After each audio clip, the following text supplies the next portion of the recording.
Jadi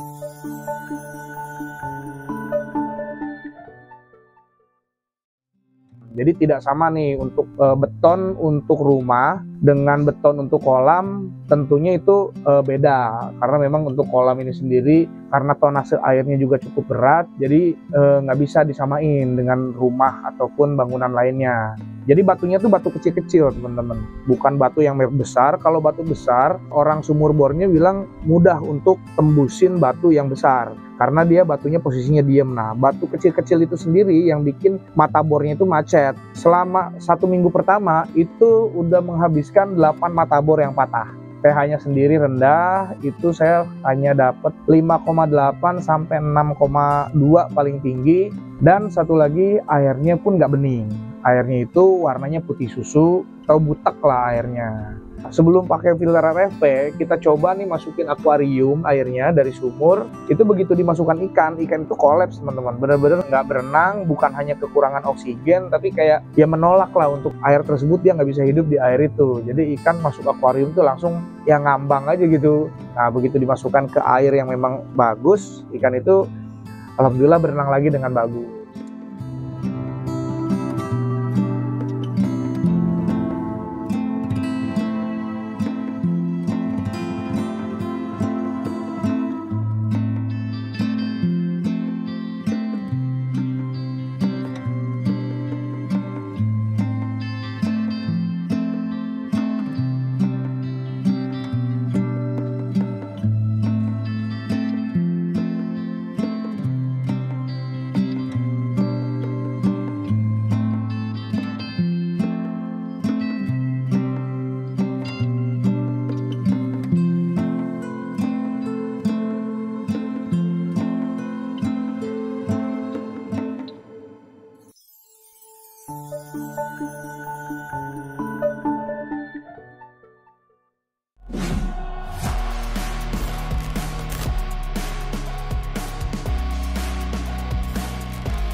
Assalamualaikum warahmatullahi wabarakatuh. Perkenalkan, nama saya Budianto, saya dari Goldfish Cluster. Nah, di video sebelumnya saya udah janji nih mau jelasin spesifikasi tempat Goldfish Cluster yang baru, apa aja yang ada di sini, terus untuk tahap awal pembangunan apa aja yang kita lakukan. Yang pasti ada 2 palut yang pertama kali kita bangun, karena palutnya sama, jadi kita namain palut kembar. Oke, sebelum kita mengulas tentang palut, spesifikasi palut ini seperti apa, saya sedikit mengulas tentang Goldfish Clusternya sendiri. Sekarang berdiri di atas tanah yang luasnya kurang lebih 300 meter persegi. Sebelumnya ini adalah kebun ya. Dari kebun ya banyak beberapa pohon-pohon, dan memang ada tanaman-tanaman yang sebelumnya ditanami sama warga sekitar. Jadi mulai pembangunan Goldfish Cluster itu sendiri itu dimulai sejak bulan Oktober dan selesai di bulan Desember. Itu kurang lebih sekitar 3 bulan untuk pekerjaan sampai di titik yang seperti ini. Ya, kurang lebih untuk pembangunan sekarang sekitar 30% yang diinginkan. Nah, mengulas tentang pembangunan di sini tuh ya cukup mengalami kesulitan awalnya, karena memang di sini ada beberapa pohon-pohon besar dan memang tanahnya itu sendiri itu kurang lebih sekitar 60 cm di bawah jalan di depan tanahnya. Jadi kita harus uruk dulu tanahnya, itu menghabiskan kurang lebih sekitar 49 truk puing dan 10 truk tanah untuk uruk lahan ini sebelum kita bangun menjadi seperti ini. Nah, setelah diuruk, kita juga mengalami kesulitan nih pada saat pembuatan palut. Kenapa kesulitan? Karena memang palut ini kan bebannya sangat berat. Dengan kapasitas kurang lebih sekitar 20 ton lebih lah ya, 20 ton lebih, itu kapasitas airnya aja. Nah, untuk kapasitas palut sebesar ini, tentu kita memerlukan kontur tanah yang sangat padat, karena sangat beresiko tinggi lah kalau misalkan kita tiba-tiba mendirikan satu konstruksi bangunan yang dimana kontur tanahnya itu nggak padat. Nah, jadi setelah saya diskusi sama beberapa rekan, saudara, atau teman-teman yang punya pengalaman bangun palut di tempat seperti itu, akhirnya saya temukan solusi yang oke lah gitu kan, meskipun cukup effort untuk solusi tersebut. Jadi palut ini tuh sebelum dibangun, jadi kita uruk dulu pakai batu kali. Nah, setelah batu kali, lalu kita diuruk lagi sama batu split. Batu split, terus menggunakan alat pemadat tanah ya. Setelah itu diuruk pasir. Nah, dari situ baru setelah kita pastikan bahwa konturnya sudah padat, sudah tidak ada rongga celah-celah lagi di bawahnya, baru di situ kita melakukan betonisasi. Nah, untuk betonisasi sendiri, saya menggunakan wire mesh dengan besi 10. Nah, untuk besi-besi ini sendiri, ini semuanya full besi, dari mulai tulang seluk bawah, seluk atas, ataupun tiang-tiang, itu saya menggunakan sama besi 10 juga, dengan kualitas beton yang memang spesifikasi khusus untuk kolam. Jadi tidak sama nih untuk beton untuk rumah dengan beton untuk kolam, tentunya itu beda. Karena memang untuk kolam ini sendiri, karena tonase airnya juga cukup berat, jadi nggak bisa disamain dengan rumah ataupun bangunan lainnya. Kolam ini karena memang menggunakan kaca, saya setelah berdiskusi sama teman-teman, tanya ke beberapa teman yang memang udah bangun palut, yang kurang lebih tonasenya sama seperti ini, itu akhirnya saya temukan untuk ketebalan kaca itu, saya menggunakan kaca 10 mili kali 10 mili temper laminate. Jadi kaca 10 mili dan 10 mili ditempel, itu di laminate. Nah, selain tantangan-tantangan yang tadi melalui pemadatan, urugan, terus ada pohon-pohon besar, ada tantangan yang besar banget sebetulnya yang kita hadapi saat pembangunan, yaitu saat kita mencari sumber air. Karena memang sumber air yang kita pakai adalah air sumur, jadi kita juga mengalami kesulitan nih saat pengeboran awalnya. Karena pengeborannya itu sendiri memakan waktu yang cukup lama, kurang lebih sekitar 3 minggu. Nah, di 3 minggu itu kita hanya mendapatkan menghasilkan kedalaman 14 meter. Nah, di mana 14 meter itu sendiri memang kita belum ketemu mutu air yang bagus. Tapi karena memang untuk pengeborannya sendiri itu susah, karena memang ini di bawahnya kan tanahnya tuh batu-batu semua. Jadi batunya tuh batu kecil-kecil, teman-teman. Bukan batu yang besar. Kalau batu besar, orang sumur bornya bilang mudah untuk tembusin batu yang besar. Karena dia batunya posisinya diem. Nah, batu kecil-kecil itu sendiri yang bikin mata bornya itu macet. Selama 1 minggu pertama, itu udah menghabiskan 8 mata bor yang patah. Nah, di minggu kedua, akhirnya tukang sumur bornya menggunakan mata bor yang kualitasnya lebih bagus, tapi tetap patah, cuman nggak nyampe 8 kali, hanya beberapa kali patah dan masih bisa diakalin. Akhirnya setelah 3 minggu, tukang sumur bornya itu udah nggak sanggup lagi untuk melakukan pengeboran di sini. Atau bisa menggunakan mesin bor yang lebih besar, cuman itu harganya cukup mahal, mungkin akan saya pertimbangkan di pembangunan selanjutnya. Cuman untuk saat ini yaudah kita pakai sumur bor yang memang hasilnya hanya dapat 14 meter. Nah, untuk debit airnya sendiri, kita nggak ada masalah di debit air. Karena memang selama 1 bulan, saya hidupkan pompa itu dari pagi sampai jam 5 sore, itu nggak pernah air itu sampai habis. Tapi setelah saya uji lab, itu ternyata pH dan TDS-nya kurang bagus. pH-nya sendiri rendah, itu saya hanya dapat 5,8 sampai 6,2 paling tinggi. Dan satu lagi, airnya pun nggak bening. Airnya itu warnanya putih susu atau butek lah airnya. Setelah kita dapat air itu, ya karena memang tidak memungkinkan untuk saat ini saya melakukan pengeboran lagi, ya akhirnya kita akalin aja air yang kita dapat sekarang seperti apa. Nah, saya konsultasi ke beberapa teman-teman yang ngerti lah tentang filtrasi air dari sumur agar mutunya itu bagus, bisa langsung digunakan untuk ikan. Seperti apa solusinya? Akhirnya kita menggunakan filter RFP. Nah, filter RFP itu sendiri itu diisi media yang terdiri dari pasir silika, pasir zeolit, karbon aktif, dan alkalin.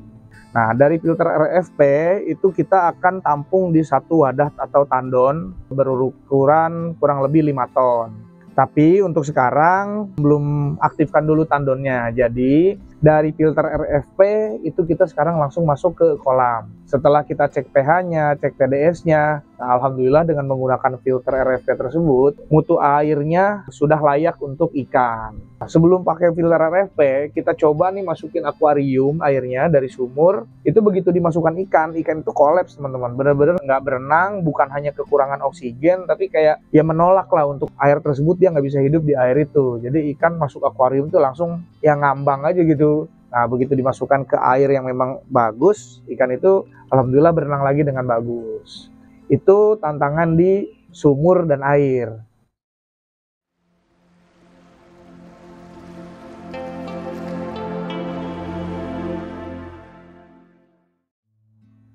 Nah, hal lain yang menurut saya ekstra di bagian palut ini, yaitu bagian belakang dari palut ini sendiri. Karena memang di belakang palut itu kan memang ada tembok tetangga. Nah, itu saya untuk mencegah terjadinya rembes atau lembab ke tembok yang tetangga itu tadi.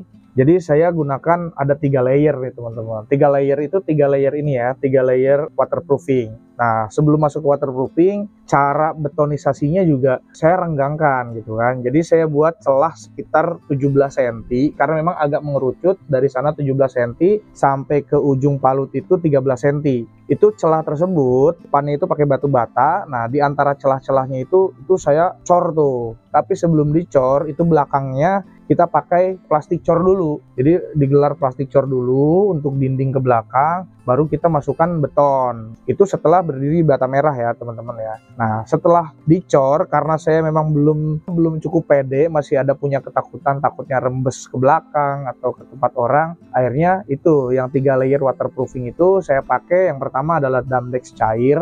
Nah, setelah pakai Damdex cair, saya juga gunakan waterproofing Sika 107.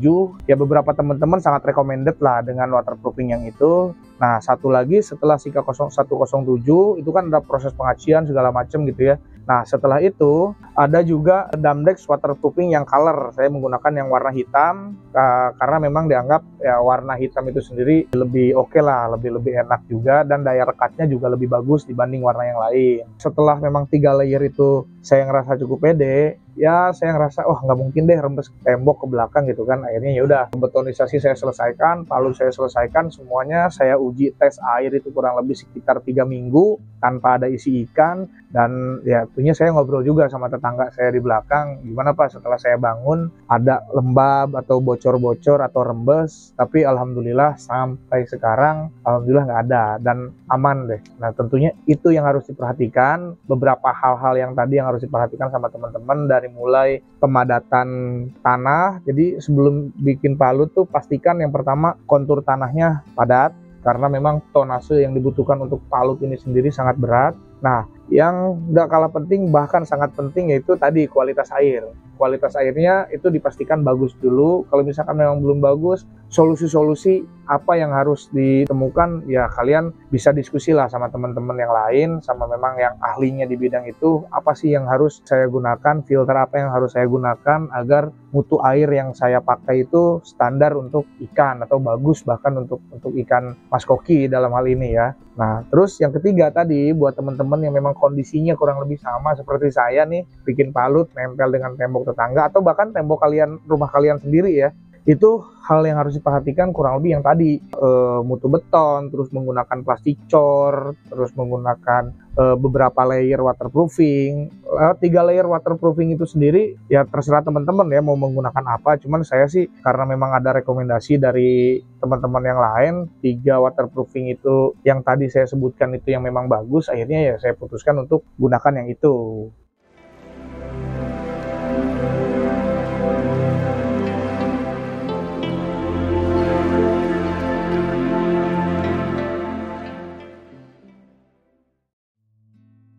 Oke, setelah tadi saya jelaskan tentang betonisasi untuk palut ini, kita sekarang masuk ke detail palutnya sendiri. Nah, untuk palut ini saya menggunakan 2 titik bottom drain, bagian kiri dan kanan dari palut. Bottom drain itu saya menggunakan pipa 3 inci dengan tipe AW ya teman-teman ya. Jangan sampai lupa kalau misalkan kalian mau pakai pemipaan yang memang sifatnya itu ditanam, usahakan dengan kualitas yang bagus. Saya sih rekomendasi dengan pipa Ruchika tipenya AW, jangan yang tipe D, karena tipe D itu cenderung lebih tipis, dan untuk ploksoknya, keniknya, semuanya itu teman-teman gunakan tipe AW, jangan sampai gunakan tipe yang D, karena memang itu kan ditanam. Jadi kalau misalkan ada apa-apa, nggak mungkin teman-teman tuh harus sampai bobok-bobok ke betonnya lagi gitu kan. Tapi kalau untuk tipe AW saya jamin itu akan lebih awet lah. Nah, selain bottom drain tadi yang 2 titik, saya gunakan juga 2 titik skimmer. Saya gunakan dengan salurannya yang 2 inci, tapi menggunakan head skimmer 4 inci dan 3 inci. Jadi yang satu 4 in,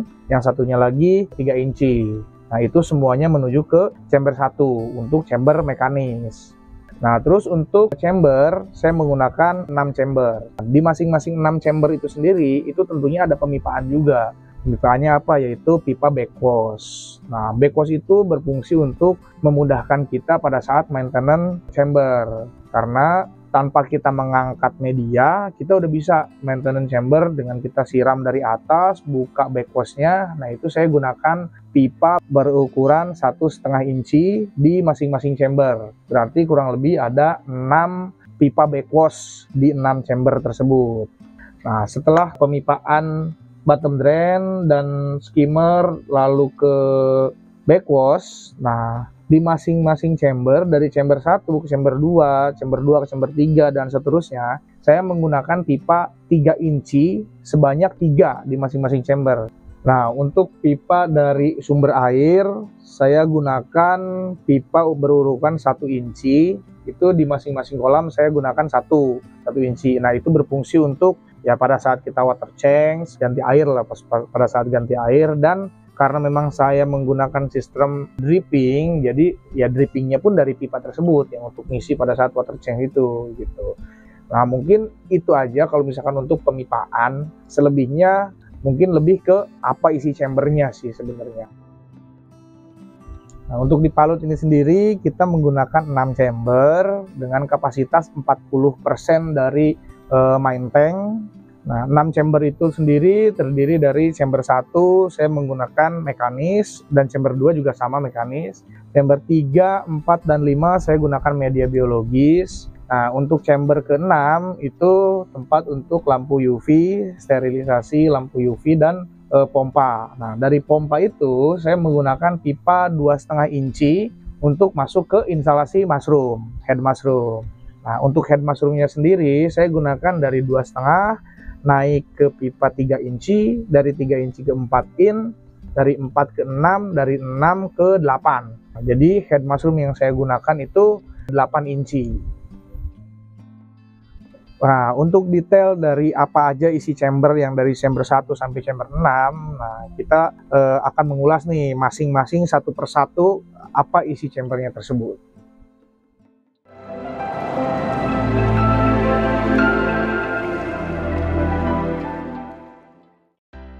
Nah, ini dia teman-teman untuk penampakan palutnya Goldfish Cluster yang terdiri dari 6 chamber dengan komposisi chamber itu total filtrasi 40% dari total main tank.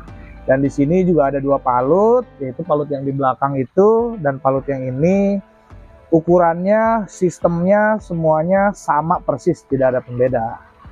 Nah, detailnya apa aja, mulai dari chamber 1 akan kita ulas. Ya, ini teman-teman untuk chamber 1 saya menggunakan brush.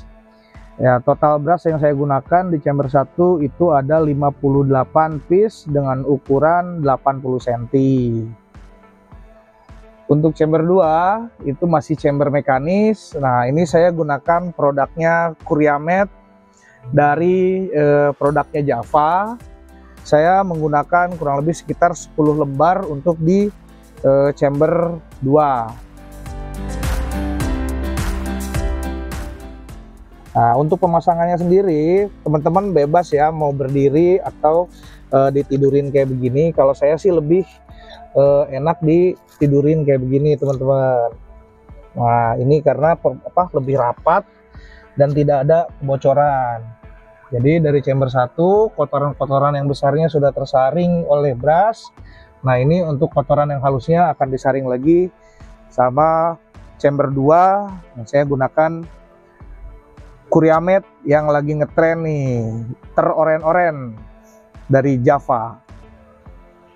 Nah, untuk chamber 3 dan 4 itu isinya sama ya. Saya menggunakan media biologis, yaitu menggunakan kristal bio. Kristal bio dengan total 6 kardus kristal bio untuk di 2 chamber. Jadi masing-masing 3 kardus kristal bio berukuran random ya. Ukurannya ada 2 ukuran, itu saya gunakan ukuran L dan ukuran M untuk kristal bionya sendiri. Nah, untuk chamber 5 saya menggunakan K1 Coldness dengan ukuran yang medium. Nah, K1 itu ada beberapa ukuran, K1-nya sendiri ada yang small, extra small gitu kan, sama yang medium. Nah, saya menggunakan ukuran yang medium. Ini untuk chamber 5 saya gunakan 2 karung. 2 karung itu kurang tahu berapa liter, pokoknya ini isinya 2 karung K1 Coldness. Nah, ini untuk chamber 6 itu kebetulan saya menggunakan produk Java. Ini produk terbaru dari Java, teman-teman. Itu UV dengan daya 55 watt dan dia udah pakai lampu Philips. Oke. Nah, ini dari produknya Java juga. Untuk pompa saya menggunakan pompa dengan kapasitas 22.000 liter per jam. Nah, sahabat Lentera 3, itu tadi adalah pengalaman saya yang mudah-mudahan menjadi bahan edukasi dan bahan referensi untuk teman-teman hobis yang mau membuat atau membangun palut, membangun kolam dengan tonase yang lumayan besar, yang mudah-mudahan bermanfaat. Jangan lupa like, share, dan komen video ini, dan subscribe terus channelnya Lentera 3. Nah, satu lagi yang jangan lupa, follow Instagram Lentera 3, Goldfish Cluster, dan Rancuan Goldfish. Terima kasih teman-teman.